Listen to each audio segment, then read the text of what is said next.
SIR চলাকালীন বাংলায় ১৩ জন পর্যবেক্ষক নিয়োগ করেছে নির্বাচন কমিশন।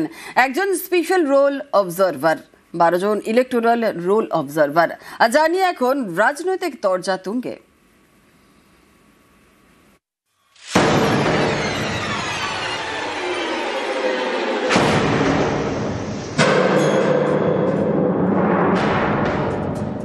সাধারণত ভোটের সময় পর্যবেক্ষক নিয়োগ করে নির্বাচন কমিশন। এবার নজিরবিহীন সিদ্ধান্ত নিয়ে এসআইআর এর সময় পর্যবেক্ষক নিয়োগ করেছে তারা।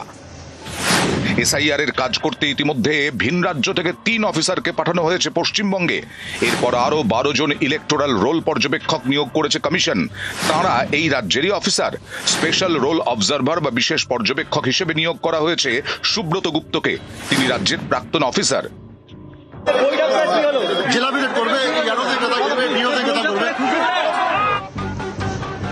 রাজ্যের এসআইআর পরিস্থিতি নিয়ে শনিবার নির্বাচন কমিশনের এই নবনিযুক্ত পর্যবেক্ষকরা দীর্ঘ বৈঠক করেন। যেভাবে স্পেশাল অবজারভার নিয়োগ করেছে, স্পেশাল অবজারভাররা ধরবে কি করেছে সব জানি আমরা। ওটিপি কাদের হাতে, ডাটা এন্ট্রি কিভাবে করেছে, কত মৃত বাংলাদেশি ফলস নাম তুলেছে, সব আমাদের কাছে তথ্য আছে। একটা একটা ধরে কাটাবো। তো সবে শুরু। ৯ তারিখে ড্রাফট ভোটার লিস্ট হবে।